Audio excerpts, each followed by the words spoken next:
2 de l'écho avec un regard sur le futur, sur les futures navigations par satellite. Et oui, les GPS qu'on utilise tous les jours pour se déplacer, eh bien, ça va changer. Et nous avons aujourd'hui avec nous le patron d'un grand groupe international, l'un des numéros 1 mondiaux du GPS. Son vice-président est avec nous, Anoubon Momo. Vous êtes vice-président de Trimble. Et aujourd'hui, vous venez en Europe pour nous parler de ce futur GPS. Merci en tout cas d'avoir fait le déplacement. Qu'est-ce qui va changer? Parce que on est tous équipés des radionavigations dans les voitures, et là, on va changer d'époque. Ce qui va changer, c'est le fait qu'on va partir du GPS pour tout autre système de navigation. Nous les appelons maintenant GNSS. Le GPS est juste l'un d'entre eux. Donc nous avons le système Galileo en Europe, nous avons Beidou, nous avons GLONASS en Chine et en Russie.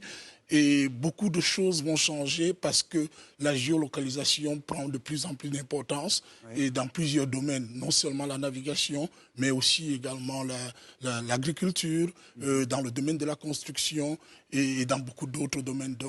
Oui, c'est ça. C'est-à-dire pour les récoltes, on aura besoin de navigation de plus en plus précise. On dit que justement ces navigations vont permettre de repérer à 5 cm près, c'est ça? Oui, déjà nous avons beaucoup de systèmes qu'on appelle de correction. Donc même si on a encore des systèmes qui sont à quelques centimètres de précision, nous avons des systèmes de correction qui permettent de ramener au centimètre vraiment. On a encore des systèmes à quelques mètres, mais on peut les ramener maintenant au centimètre. Et ce qui est extrêmement intéressant en agriculture, ce qu'on appelle agriculture de précision, donc savoir exactement la quantité d'eau, la quantité d'engrais que l'on peut mettre dans le sol. Cela est extrêmement intéressant dans le domaine du cadastre, parce que ça permet de résoudre pas mal de problèmes fonciers et d'avoir une meilleure précision dans l'occupation des sols. Ce qui veut dire que l'observation que l'on a aujourd'hui avec les satellites va encore être plus fine, plus affinée. Google Earth, par exemple, va délivrer des images encore plus précises, beaucoup plus basses.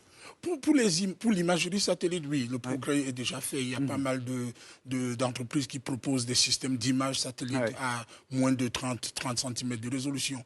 Mais le GPS, ce n'est pas l'image. Le GPS, c'est le positionnement. Le repérage. Le repérage. Traçabilité. Est-ce qu'un jour, on va tracer les salariés d'entreprise, par exemple? La réponse à cette question est on peut. Est-ce que c'est le but visé? Certainement pas. Mais il est certain que le système existe, qui permet de géolocaliser aussi bien des individus. Et les téléphones portables, déjà. Les téléphones portables sont des exemples. Bon, maintenant, l'utilisation qui en est faite, c'est un tout autre sujet. Mais justement, aux États-Unis, vous êtes plus en avance qu'en Europe sur ce point? Est-ce qu'il y a plus de liberté législative, par exemple, légale? Tous les pays essayent quand même de contrôler la gestion des données personnelles. La géolocalisation de plus en plus dans certains pays est considérée comme une donnée qui doit être légiférée. Et de ce point de vue, il faut dire que l'Europe, et la France en particulier, donne plutôt l'exemple. On protégera quand même, vous pensez, demain? Absolument, on a intérêt à protéger pour ne pas laisser les choses aller dans tous les sens. Alors, vous travaillez aux États-Unis sur la voiture du futur, la radionavigation, mais cette fois pour l'aider à rouler toute seule, la fameuse voiture autonome. Oui. Ça avance? Les avancées dans le domaine des GNSS, donc de GPS et Galileo, permettent de rendre encore plus facile la navigation par des voitures qui sont sans chauffeur, dont les voitures autonomes utilisent ce système-là. Et le fait qu'il y ait plusieurs offres maintenant, c'est ça qui est important. Le GPS n'est plus qu'une seule des offres possibles. Donc on a Galileo, on a GLONASS, on a les autres qui permettent en fait, Beidou, le chinois, qui permettent en fait à tout le monde d'avoir accès à des satellites à tout moment et en tout lieu. Mais on pourra vraiment faire marcher cette voiture autonome sans risque? Aujourd'hui, il y a encore des accidents, des collisions. Récemment encore, il y en a eu. La collision est un autre domaine. La collision demande de la mise sur pied des systèmes anti-collision. Mais par contre, le GPS, en ce qui concerne la navigation, ça, je pense que nous sommes à point. Alors, Anoubon Momo, merci encore d'être avec nous. Je rappelle, président de Trimble. Vice-président. Vice-président, l'un des géants mondiaux du satellite, enfin du positionnement par satellite, et donc ce qu'on appelle le GPS chez nous. Alors, l'histoire du GPS, c'est finalement récent, c'est 95-2000, c'est ça à peu près, ça fait 20 ans à peu près. Le GPS a commencé, comme beaucoup le savent, comme une application militaire, dont il était essentiellement utilisé dans le domaine de la défense, mais il a été démocratisé notamment dans les années 95, et Trimble est la première entreprise à avoir fabriqué un receveur GPS civil, et depuis lors, évidemment, ça s'est complètement démocratisé. Alors, vous êtes d'origine africaine, il faut le préciser, là-bas vous travaillez énormément pour justement ce développement du GPS. Et on dit que l'Afrique est en retard. Est-ce que c'est vrai aujourd'hui, notamment sur la radio-navigation des avions? Disons, en général, dans le domaine, un domaine aussi pointu que celui d'une technologie comme le GPS, évidemment l'Afrique est un continent qui a un peu de retard, mais il faudrait préciser qu'il y a pas mal de pays africains qui font des avancées énormes. Ouais. Et je pense à des pays comme le Nigeria, comme l'Afrique du Sud, comme l'Éthiopie, comme le Kenya, comme l'Algérie, qui font pas mal d'avancées et qui, dans le domaine global de géospatial, peuvent, on peut le dire, entrer dans la cour des grands. Mais le trafic aérien est observé en Afrique, notamment dans les zones totalement désertées?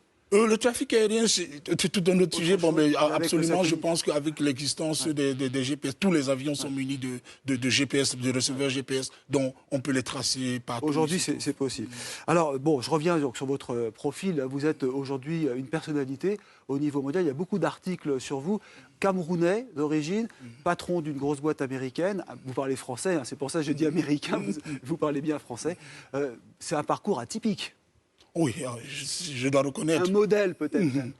Qui est souvent cité dans les journaux. J'espère que ceux qui me considèrent comme un modèle voient en mon parcours des raisons d'espérer, des raisons de croire qu'il est possible de partir du Cameroun et d'avoir commencé mes études au Cameroun, y compris mes études universitaires au Cameroun, et puis d'avoir le parcours que j'ai eu et d'être, comme vous le dites, dans une grande multinationale. Alors si je dis ça, c'est parce que vous n'avez jamais oublié votre pays d'origine. Vous aidez l'Afrique à se développer aussi. Tout en étant aux États-Unis, en Europe, vous n'oubliez pas le développement du continent africain. Ah, absolument, absolument. Je suis très fier d'être partie prenante dans quelques entreprises en termes de projets en Afrique qui peuvent aider. Et y compris tout au long de ma carrière, j'ai eu à faire des projets qui, à mon avis, ont aidé à améliorer les choses. Avec la NASA, hein, je crois me souvenir aussi. Hein, vous avez servi à 80 pays en développement, justement, d'accélérer l'arrivée du GPS. Tout à fait. Et je garde un très, très grand plaisir de ce travail que nous avons effectué avec la NASA, qui a permis à 80 pays, parmi lesquels une bonne vingtaine de pays africains, d'avoir accès aux données auxquelles ils n'auraient jamais eu accès, et surtout d'avoir permis de développer des éléments comme l'agriculture, comme la gestion des catastrophes, comme la gestion des ressources en eau, et lutter évidemment contre cet autre problème de tous les instants qui est le changement climatique. Eh ben, merci beaucoup Albert Hilaire Anoubon Momo. On se souviendra de votre nom, vice-président de Trimble. Restez sur CNews.